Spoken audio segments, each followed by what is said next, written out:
আসসালামাইকুম। আজকে বানাবো ফ্রাইড রাইস আর চিকেন ফ্রাই। প্রথম প্যানে দিচ্ছি তেল,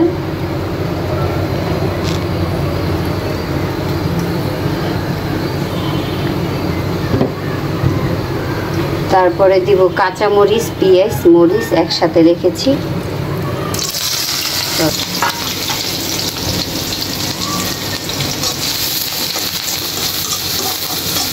একসাথে এগুলো একটু ভেজে নিব।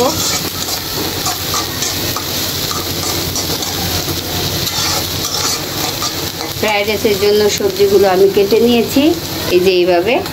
এটাতে আছে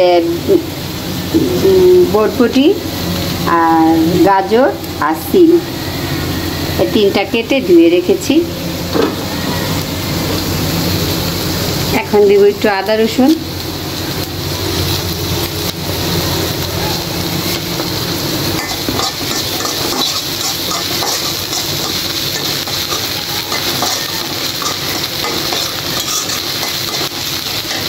আদা রসুনের পরে এটা দিয়ে দিব যেগুলো কেটে রেখেছি ফ্রাইড রাইসের সবজি।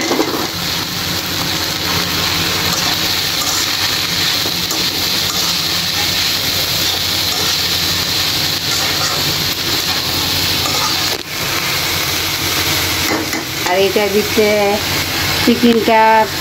চিকেনটা ম্যারিনেট করে রেখেছি ফ্রাইয়ের জন্য।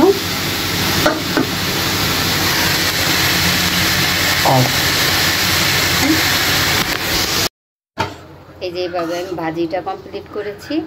ওই যে সবজিটার ভিতরে আবার ডিম দিয়ে দিয়েছি, 3টা ডিম দিয়েছি। এই ভেজিটেবলটা কমপ্লিট করেছি। এখন হইলো ফ্রাইড রাইসের চালটা, ওটা আলাদাভাবে রান্না করে দুইটা একসাথে করে দেব। আমি রান্নাগুলো বরাবরই একটু সহজ করে দিই, যাতে সহজভাবে সবাই খেতে পারে করে। রান্নারে যদি অনেক কঠিন করি তাহলে অনেকে ভাবে দূর রান্নাই করবো না, এই জন্য আমি সহজ করে দিই রান্নাগুলা। দেখো এগিয়ে আমার ভেজিটেবল কমপ্লিট। এখন চালটা কমপ্লিট করে দুইটা একসাথে করে দিব, ফ্রাইড রাইস কমপ্লিট। এই দেখো আমার ঝরঝরা একদম পোলাওটা হয়ে গেছে, পুরা ঝরঝরা হয়ে গেছে। এখন আমি সাথে যে সবজিটা রেখেছি কমপ্লিট করে, এই সবজিটা এখন আমি ফ্রাইড রাইসে দিয়ে দিব, পোলাওটার ভিতরে দিয়ে দিব।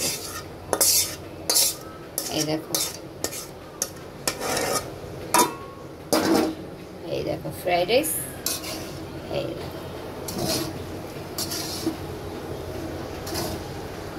দেখো কেমন কালার আসতেছে, আর চালটা কত ঝরঝরা, দেখছো একদম সাদা ঝরঝরা। এটার সাথে আমি অ্যাড করতেছি সবজিটা অ্যাড করাতে এটা হয়ে গেছে ভেজিটেবল ফ্রাইড রাইস। এটা হয়ে গেছে ফ্রাইড রাইস। এই যে ফ্রাইড রাইস কমপ্লিট হয়ে গেছে, দেখো এই যে ফ্রাইড রাইস পুরা কমপ্লিট। এটা মিশিয়ে নিলেই, ভেজিটেবলটা মিশিয়ে নিলেই পুরা কমপ্লিট ফ্রাইড রাইস। এখন আমি কি দিব জানো, মশলা দিব একটা। আজকে এই যে এই মশলাটা দিব ফ্রাইড রাইসে, ম্যাগি মশলা। এই মশলাটা দিয়ে দিব।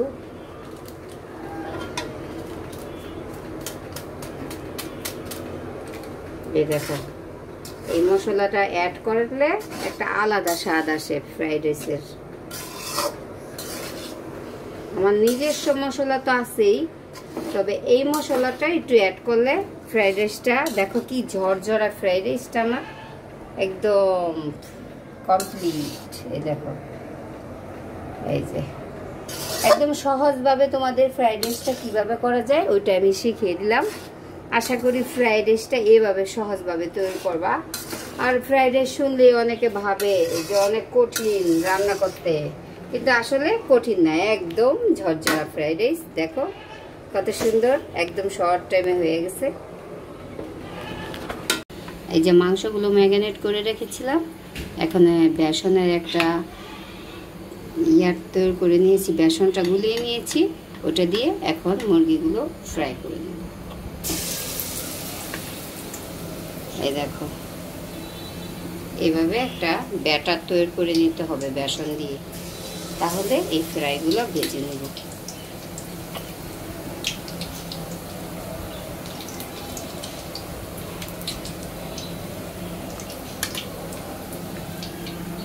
এইভাবে সব বেসনে চুবিয়ে নিব, নিয়ে এভাবে ভেজে নিব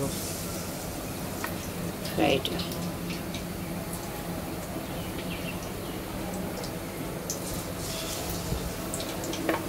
এই যে ব্যাটারটা দেখো, এরকম ঘন হতে হবে ব্যাটারটা, এরকম ঘন হইলে ব্যাটারটা, তাহলে ফ্রাইটা সুন্দর হবে। এভাবে গুলিয়ে নিয়েছি, দেখো ফ্রাইটা কিভাবে ভাজি। এক পাশ হয়ে গেলে আরেক পাশ উল্টিয়ে দিবি, লাল লাল করে ভেজে নিব। এভাবে উল্টিয়ে নিবে, লাল লাল করে ভেজে নিব। আর এদিকে আমার ফ্রাইড রাইস হয়ে গেছে, এই দেখো একদম ঝরঝরা ফ্রাইড রাইস।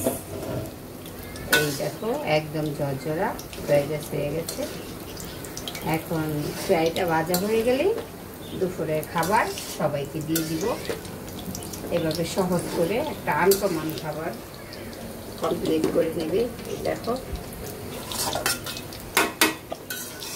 এখন দেখো ফ্রাইটা ভাজা, এখানে ফ্রাইড রাইস হয়ে গেছে আর এখানে ফ্রাইও ভেজে নিচ্ছি একসাথে দুইটা।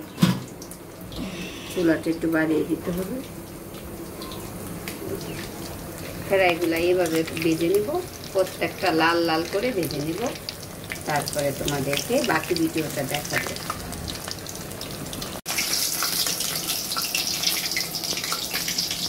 দেখো ভাজাগুলো লাল লাল হয়ে গেছে, একদম মচমচে করে ভাজাটা হয়ে গেছে।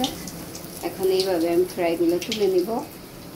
একটা টিস্যু নিয়ে নিব, যদি অতিরিক্ত তেল না খেতে চাও তাহলে টিস্যুটা চুষে নেবে।